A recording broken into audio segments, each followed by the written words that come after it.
When people come and they do ayahuasca ceremonies, what happens is that they drop into their bodies, into places where there's trauma, and those places open up. Now, I want to explain something about trauma, and I do a lot of trauma work and healing trauma in a natural way from the body through a felt experience.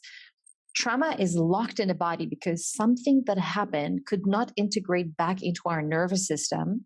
And if we were lucky enough, we were able to shut down that area to protect ourselves. And when I say lucky, the ones who haven't been lucky end up addicted to drugs, to alcohol, in mental hospitals because they didn't have that ability to protect themselves. The ones who got lucky, and just to give a bit of a number, there was a study that was done not too long ago in 24 countries, and they discovered that 70% of adults in all those countries have trauma. So it's something very popular nowadays, like to have trauma, very common. And so when we have a trauma, the area shuts down. We couldn't integrate those emotions back. And it's like we protect that area. Now, that area usually remains closed because we can't access those places. And it's too scary to go there back alone and feel what was there. And then when do we notice it? When something's not working in our lives. Suddenly you're not doing well in a relationship, or you're always picking men or women who are unavailable, or you're trying to advance in your career and you're always in that same loop, or something's not working and you're noticing, you're not necessarily recognizing that it's trauma.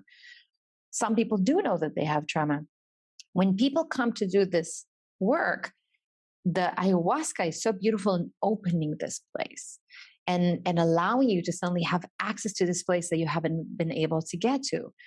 The problem is that we're living today in a world where we're detached from our bodies, where we're running constantly to our mind to think and not feel and sense. So when a trauma comes to the surface, what it means is that you're suddenly feeling everything that's there. And this is why it's really important to have the ability, this very strong emotional foundation where you know how to drop into your body, feel emotions, process them, and release them. You know, I've seen people that have gone and done ayahuasca ceremonies, and just from the fact that emotions were coming up that they were not used to being in their bodies, constantly numbing, escaping, they were just freaking out. So developing a robust emotional somatic foundation that allows you to drop into the body, to be with discomfort, is really important and will help you really succeed in these kind of ceremonies. Well, I see the same thing in going into ketamine sessions, psilocybin mushrooms, LSD. We see that same dropping in that you're talking about. When our ego defenses drop, we get this access to the subconscious mind, emotional material comes up. But as you said, we feel things in the body. And as I always say, the body is a mirror of the subconscious. So if psychedelics like ayahuasca and ketamine, mescaline, LSD, all of these, and psilocybin, if they give us direct access to the subconscious, a lot of ways that you are going to experience it is through the body. Like most of us talk about the visualizations, seeing visions, hearing things, feeling colors, the music taking on a whole new dimension. But the body is, as you say, like this direct access. So when you talk about having a solid foundation in the body before jumping into psychedelics, how would you recommend we do that? Because certainly, as you just described, for many people, if they have walled off their trauma, if they don't have access to it, it might not feel safe to be in their bodies. People dissociate, or they don't recognize that what their body is telling them is linked to a past trauma. So in preparation for going to sit in ceremony, how would one do that? How would we create that solid foundation that you're talking about? Right. Great question. So I've worked with a lot of clients already and prepared them. So there's a lot of experience doing that. And there's a way to do it where people work with me one-on-one, or they come and do it in what you mentioned before in the SI Academy, where we have pre-recorded programs for people that couldn't do one-on-one. Not everybody can do that. When I'm working one-on-one, I do a couple of things. First of all, I teach them how to drop into the body and learn how to be with their emotions in a felt experience. So when I'm connecting my nervous system to theirs and can feel what they're feeling, I can feel if they're suddenly feeling pain or sadness. And a lot of times they can go numb. I'm still feeling what they're feeling. Now, what I'm noticing a lot of times, and it really depends on the trauma and how deep the cut is and what is there and how much work they've done. But a lot of the times they'll freak out when someone will feel them and when they'll feel themselves. Now, the whole reason that we connect through a felt experience is because we are teaching the body to feel being felt, and then the body feels it's safe to come back to a very smart mechanism that exists in the body where we feel and we discharge from the body. Because what happened is that the trauma got stuck. We don't know how to release it. So think of a child, for example. What do children do when they have a tantrum or they're upset or they cry or they're right, and then 5 minutes later, they released it from the body. Or they fling themselves on the ground and kicking and but then it's done and they're running around smiling because they released it. Yeah. Right. You won't see like a child who's like angry forever, having a tantrum forever. It never ends. Right. So when we're doing this felt experience, when we're connecting that, we're teaching the body again how to feel and release. And that mechanism, learning to activate, is really important. And I can tell you that a lot of people at the beginning, when they have trauma and they freak out at the beginning when they're in that initial stage because it's scary. One, to be felt. I mean, a lot of the times the trauma is related to someone abandoning you or hurting you or abusing you or something. So to be felt and to feel safe, even in ayahuasca ceremonies, that feeling of safety, when you are really held by the shamans, there's such an amazing experience of being held in such a safe space and learning to relax into that, learning to let your nervous system relax into that, and then to process and release. So one, working with someone that can guide you through and can teach your nervous system. Another way is to learn somatic practices. So just to give you an example, and maybe you want to do a little one with me and we can give everyone a little experience. Sure. So something super simple that works really well. When we have any kind of anxiety, what happens is that the energy shoots up to the chest and to the head. And obviously we engage right away the mind and we start to think a lot and analyze and try to interpret. And it's a mechanism to not feel.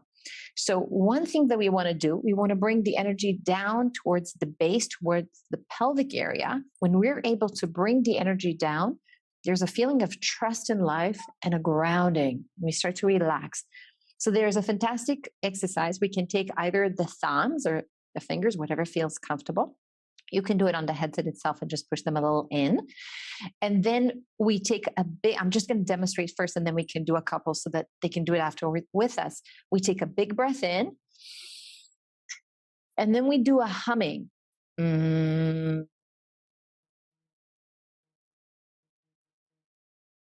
we're going to do this in a minute together so that everybody gets to do that. But I just want to explain something. What this does, this humming, is it activates the parasympathetic nervous system and really calms us down. And it brings us back to centering and alignment. And it brings the energy to the base because we're humming all the way down. So then the energy starts to shift. So let's do this together 4 times. Okay, so we're going to take a big breath in.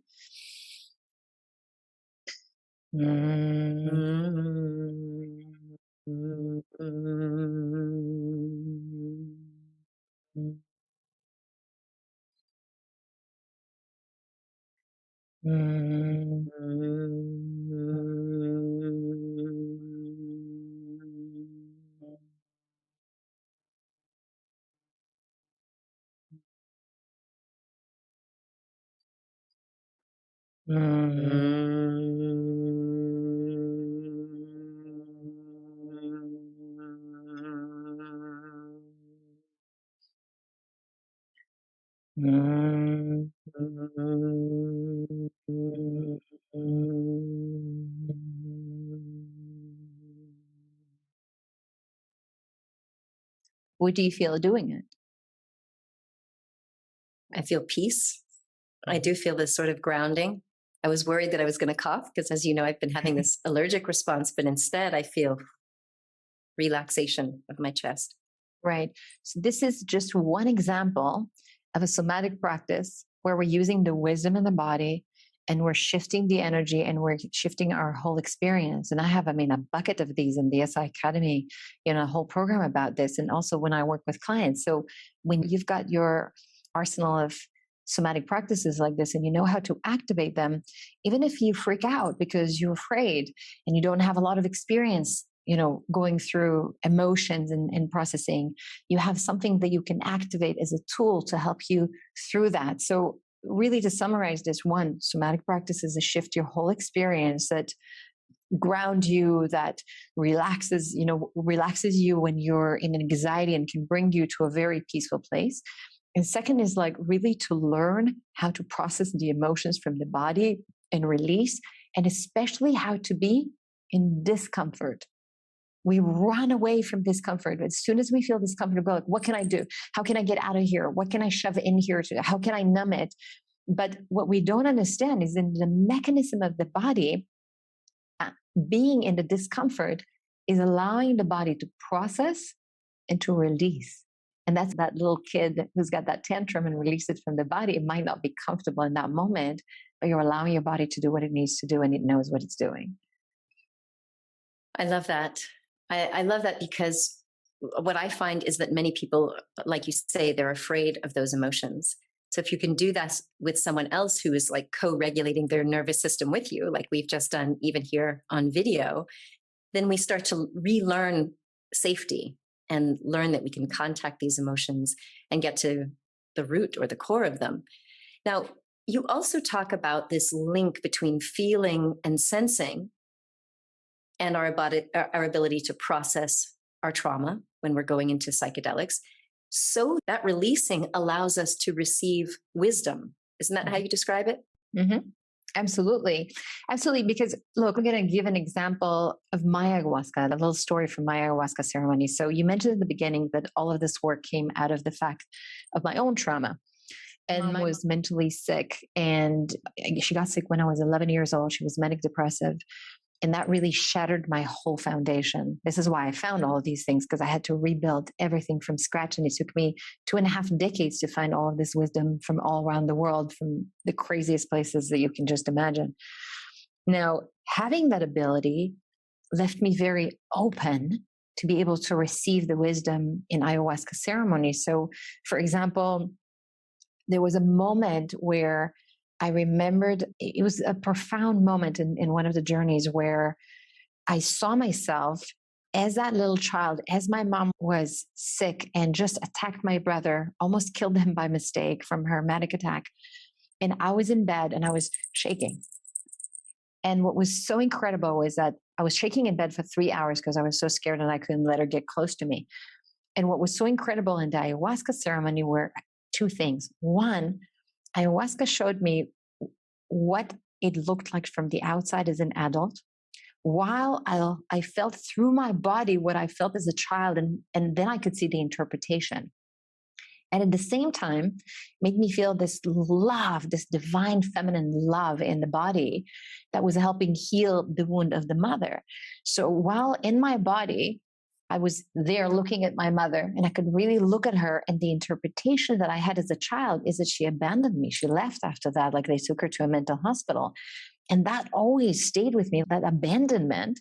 And I remember looking at her with this look. I remember looking like, Mom, come back. Like, I need you. Just a look. It's completely somatic, just through the body. And then what I saw as the person from the side is that as I gave her that look, she gave me the look of, I can't. And I realized in that moment that she made the powerful choice as a mother to protect her children and sent herself to a mental hospital where she was treated with shock therapy. That's a sacrifice of a mother. That's not abandonment. And seeing it in that moment, while ayahuasca gave me this experience of just full divine feminine in my body, I cried for 6 hours that night. 6 hours. And it was the most amazing feeling to release. But if I would have been afraid to go and feel all of this, one, the pain, the sadness, the grief, but also this love in my body, I wouldn't have been able to receive that wisdom that changed everything. It changed the trauma. I think that's beautiful that in that ceremony, you had the courage to lower your own defenses to actually go in and feel those emotions and that sensation of going into that scary moment for you as a child. And it brings to mind what we always say is that going into any psychedelic session or ceremony, we ask that you surrender, let go, even lean into these challenging emotions, feelings, sensations, or scenes so that you can get that healing. And I love that you were able to see from a slightly mature or adult perspective how your mother made this very courageous choice. And I just find that is moving. And then, as you said, to be able to feel that unconditional divine feminine love that we often experience with ayahuasca. Yeah, that was a profound experience. And this is, for me, when I was there doing it and kind of looked around as someone who does somatic work, I could see around me how many people didn't have the skills that I have and how much harder it was for so many more people because they didn't have the skills of being able to drop into the body, to process, to feel, to not freak out when we're feeling. And I could truly surrender. And this is why I'm saying it's so important. It's not just important when we're preparing for it, but also integrating. I can't even tell you, I've had clients that have gone to ceremonies, not that are not connected to me. They came out of ceremonies and they were freaking out once they were on their own, not knowing how to integrate. How do you now land with this wisdom into the world? You've just been like opened up, realigned. You've got this new you, and now you land into the same world, and the world is fast. So the pace doesn't even fit into what you need in that moment. There's so much that needs to integrate in, and you don't even know how to interpret a lot of this wisdom. I've taken just as an example of one client who came in and she was like internally shaky like this when she came to me after she did ayahuasca in a very good place. There's something to be said about as well people that came to me that got hurt in bad places. We can talk about it afterwards, but she came from a solid place that you can trust. She did good work, but she was shaky afterwards. She didn't know how to integrate back. And what we did was I was teaching her afterwards because she didn't do the preparation work, how to process, how to drop in, what it means when her body is communicating certain things with her, how to sit with those things, how to, these things that opened up, okay, they're now open, but not everything healed in that moment. It's not for nothing that they say a lot of the times you need a couple of journeys before you get there. You don't necessarily have one trip with a couple of journeys in there and everything is resolved. But if you're left with that kind of open, but you didn't have the foundation ahead of time and now everything's open, now what? Right? So now you need the skills as well of how to integrate, how to kind of land into it, how to sit with it, how to interpret what is happening so you understand. One of the things that calmed her down is that when she started to understand what she's feeling, why she's feeling what she's feeling, what all of this means in the wisdom, how you bring it into day to day, how you kind of land into it, and then started kind of having a flow with it. And from there was this like, okay, and also helping her process some of that and release. One of the things that I'm really good at is through that felt experience and through the somatic elements that I work with for my method to heal the body from the trauma.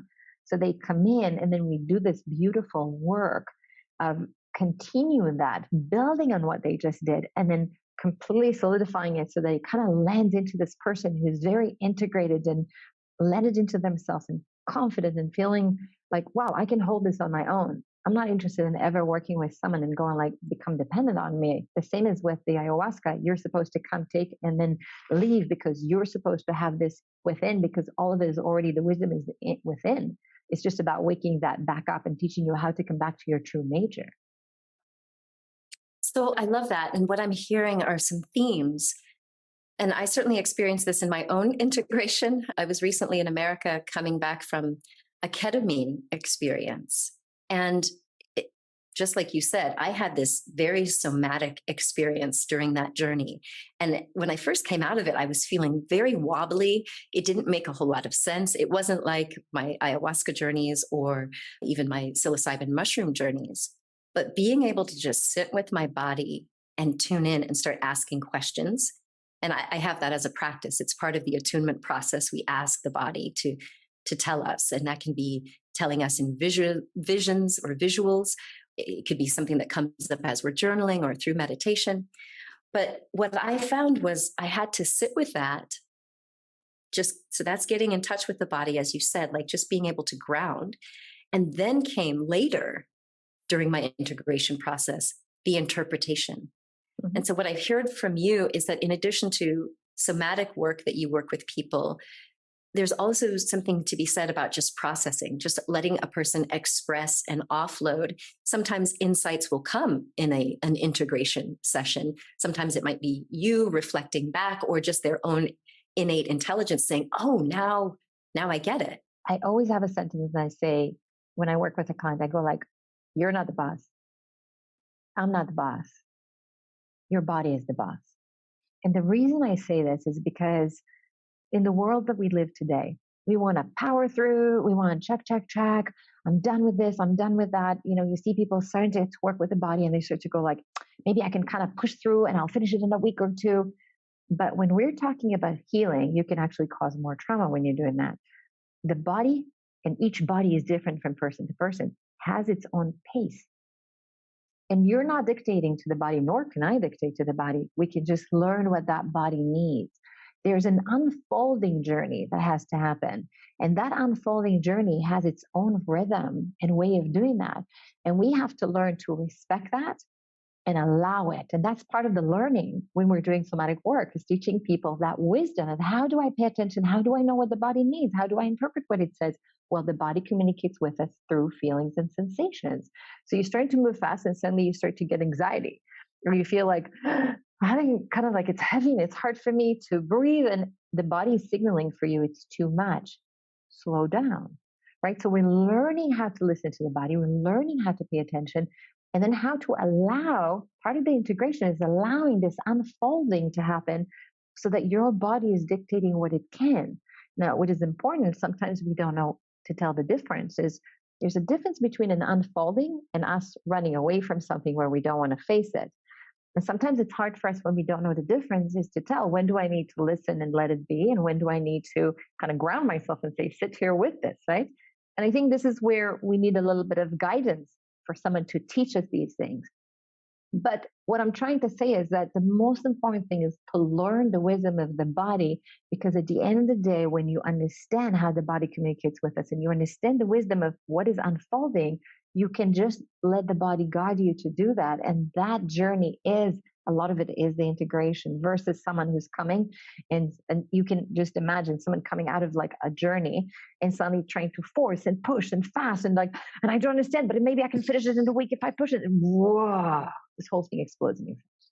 That makes so much sense. And that follows into the third piece of integration that I was talking about, and that is the embodiment or the transformation. So we get these insights and wisdom maybe through a session, we start to understand or process it, even in group integration circles. But then the next piece is, how do you embody that? How do you live that transformation without it being so jarring? So like you said, many of us, I know I've had that experience, that I will come out with so many insights that I'm like, okay, I see now where my life is going. But what I hear you saying is we also have to learn to live with the rhythm of the body and let the body catch up as it's releasing. And it's also, recalibrating. Yeah. Yeah. And I mean, what happens when we run too fast? We get sick, or we have other somatic symptoms, right? Somatic symptoms, everybody knows psychosomatics, right? Because we know that something is showing up in the body in a somatic way out of the psyche, psychosomatic. So when you're not listening to the body over and over, it will start to produce symptoms. You get sick, you have a problem. A couple of years ago, I almost lost my right arm. And it was one of the most excruciating experiences of a lifetime. And I had to sit with myself in honesty and say, what am I not allowing? And I think that's the journey. The inner journey is asking the tougher questions, like you said, asking the body, what am I not allowing? And I locked up something that I didn't want to touch at all. And I kind of pushed it to the side and I was like, oh, now I understand. So the body is saying enough, like, I can't take it anymore, right? There's a wisdom to the body when we pay attention, and it's showing us exactly what we need, but we've lost that wisdom, that connection with the body to understand what it's saying to us. So we're running on top of the body and almost like with a car running it over, and they don't understand why it looks the way it does. Yeah, I love that analogy. So for someone who is ready and considering sitting in ceremony with any of the psychedelic medicines that are going to help probably unlock trauma and put people back into the space, we've talked about preparation by tuning into the body. I love the humming practice as we're really grounding energy down, down, down to our sacral chakra. Being able to sit with emotion or energy and asking, what does this mean? And what else would you say for someone besides going to see a therapist or working with someone like you or me, if someone is noticing that they're getting really riled up, like it's even before they're even setting off to ceremony, if their body is just saying, this is too much, what would you recommend? Going to the shaman and asking for guidance. I mean, when we're talking about being in ceremonies, and I'm going to take specifically Ayam, and you can speak afterwards towards psychedelics assisted ones, because I don't know a lot about it to speak about that, but I can speak about ceremonies held by true shamans, not the fake ones, not the ones that hurt you, that bring dark energy and shadow, and those exist as well. And we can talk a little bit, and I think it's important to talk a little bit about it before we finish today. But with real shamans who have had this wisdom transferred to them either in their generations for thousands of years, like Taita Juanito in Colombia, or Maestra Ines in Peru, in the Amazonas, all of them, these people have received the wisdom for so many generations. They're inside of the ceremony with you, receiving guidance from Aya about each person in the room, and they know exactly what they need to do. So if you're not sure, go and ask for guidance and say, hey, I'm scared. I'm scared of puking up. I'm scared of feeling. I don't know what to ask. I don't know what to do. I'm freaking out. I'm locking up. Whatever it is, you'll get the guidance. So I think that it's really important when we're picking where we're doing this to pick it in a place that's truly safe and has the wisdom. And that wisdom is there to guide you. So then you have to lean on the system. Obviously, if you're not in a good place, and I want to say something about that because I've had clients that have really gotten hurt, is that every other person now calls themselves shaman, and not all of them are real shamans. And then I've had a couple of clients that have gone and said, I decided to do it. So they went to someone who called themselves a shaman, and they came back so hurt. And the person hasn't even finished processing their own stuff, and they brought them into the ceremony, and their stuff poured into the other person. This can be a life-shattering experience. And I'm not kidding. Between life-changing and life-shattering, it can shatter you. And it's not for nothing that these kind of ceremonies also got bad rep. And not because they're dangerous, it's because the people who are doing them don't have the wisdom and they're giving it bad reputation. But when you're with the real people that have the wisdom, it is safe. Not only that, they will be able to tell you if to do it or not to do it. If you have a mental illness, they'll know how to guide you to tell you if it's safe for you to do it and you can trust in it. But knowing who to trust, that's the question, right? It's important to go to places where the real wisdom is there. So finding out the lineage of your ceremonial leader, your shaman, your medicine man or woman. And then you also talked about the shadow work.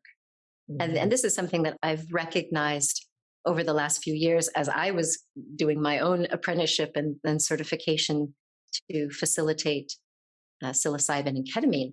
What I've noticed is that when a facilitator, and sometimes these are therapists, so we're talking about psychedelic assisted therapy.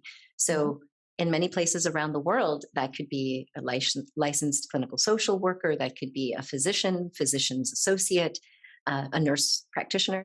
These are people who may or may not have done a lot of deep shadow work. And I think what you just described is really important for us to highlight, because when our ego defenses come down, when we're sitting in an ayahuasca or any other psychedelic ceremony, we will tune into the frequency of other people. So other people in ceremony, but yes, your facilitator, your medicine man or woman. And if they've got shadow material, it's absolutely true what you're saying. That could be a life-shattering experience. But what I also hear you saying is we can do our research on their lineage, look at the reviews, but when we talk to them, how do we know what to ask? And for people who've experienced trauma, I know you probably have seen this, Chen. I know a lot of people who no longer trust their own intuition. Mm-hmm. So normally if I were talking to someone, if something felt weird, no matter how excited I am to go do that thing, I would either give myself a 24-hour washout period or wait and then tune back into my body to see, why was I hesitating? Was it just my emotions that day? Or is there some sort of a red flag? But for people who have a hard time trusting their own intuition, what would you say to them if they're going to a medicine woman or medicine man and saying, look, I have these fears, but they don't know how to evaluate the information that comes back to them? I really love that you said that. And let me tell you a little story that I think will answer this. It's just perfect for this. The first journey that I did was at Rhythmia. And I came actually as a speaker. and they give an option to do that. And here's the interesting thing that happened. I didn't come there to do ayahuasca, nor did I want to do ayahuasca. I was actually really scared of jumping into ayahuasca because my mother was mentally ill. If I was in any way at risk, in any way, chemical imbalance, I don't know what, a year before I was trying something, into the subconscious, and my body locked up in fight or flight for 4 days. And I couldn't get out. And I knew what was going on, and I still couldn't release my body from that. And when I came and they offered this to me, it was kind of funny because it was the owner that spoke to me first, and he said, you should do it. And I started bringing kind of like what worried me. And he was like, you'll know if you need to do it. You'll be called. And I was like, not an answer that satisfied what I needed to be able to do that. And then I spoke to one of the shamans. And then what she said to me did not answer what I needed. She was like, you're creating stories and you're just creating fear right now. And she was thinking about it from that place of the shaman. And I was like, that didn't help. So I went to the third person, and the third person was the medical person, was basically the psychologist who had a PhD in this and knew exactly. And I sat down in front of him and I said, look, here's what worries me. Like, I'm afraid that my body's going to get stuck in fight or flight, or anything's going to happen to me and I'm not going to be able to snap out of it. Like, what do you do if that happens? And he said, the chances of that happening are maybe 4%. And I looked at him dead serious and I said, and if that happened, can you promise me that I'm not one of the 4%? Can you guarantee it right now? And he looked at me and said, no, I cannot. I said, great. So if I'm one of the 4%, like, what would you do? And he said, well, I'm going to give you a shot. The shot is going to, he talked about what it would do. It would get you out of it. Like within an hour, you'd be back. I was like, okay. And then he said to me, because he saw I was still worried, he said, look, like part of it is like the anxiety of this, like be in a room to feel that the safety in the room. And what I suggest is that you start with a smaller step where you're taking something that's homeopathic and it's not the medicine yet. It's going to be very soft. You're not going to have the effect, but you're going to be in the room. You're going to start feeling that. And that gave me my first in. Now, that's the kind of place that you can trust. Now, at the same time, I didn't trust anybody else before they spoke to me, not because they were not trustworthy. It just did not answer my fear. It didn't answer what I needed. And at the same time, he gave me a diagnosis and said, by the way, did anyone ever diagnose you? And I said, no. He said, you have PTSD from your mom's mental illness. I was like, oh, now I know what it is. It's causing that fight or flight in the body to get stuck where, and it's so rare that it happens, but now I know. So that gives you an example of one, I'm not getting the answers that I need to do it. I'm not going to do it. And to say what you said about it, if you're not feeling confident to go ahead with it, then don't. Maybe it's not your time yet, and that's okay. Even if you're in front of the right answer, sometimes you're not ready. Even when I'm doing the work that I'm doing and I'm working with people, sometimes they're just not ready. And it's okay. You have to be ready. It's a big journey. And second is that when you're in front of someone and you can trust them and they know the answers, you just know. And that's something I agree with you. Sometimes we're so much in the trauma that we don't even trust that. And that's okay. But you'll have signs, and if you're not, then come back to do the work that you can trust yourself and then come back so that you can make that judgment call. So vitally important. Wonderful, wonderful wisdom, Chen. I think you are a fount of wisdom. How can people learn more about your work? So one, people can come and visit the site powersomaticintelligence.com and can join our academy, which is there, which has all that they need to learn in all these somatic practices that we're talking about and more, or come and work with me one-on-one. I love being on my Instagram. That's the place to find me. So if people have questions, at Chen Lizra, CLIZRA, I'm happy to answer questions. If people are going towards kind of ceremonies or stuff, can really reach out, or if they want to find out more about working with me, feel free. Thank you. Thank you so much, Chen. So this has been a treat, and I know very, very informative. I imagine that people are going to want to watch this again and again because there's so many pearls of wisdom. I think this is, in my opinion, sacred work that we need to do. Indeed it is. It's sacred work for us all, those of us serving, facilitating, and receiving the medicines.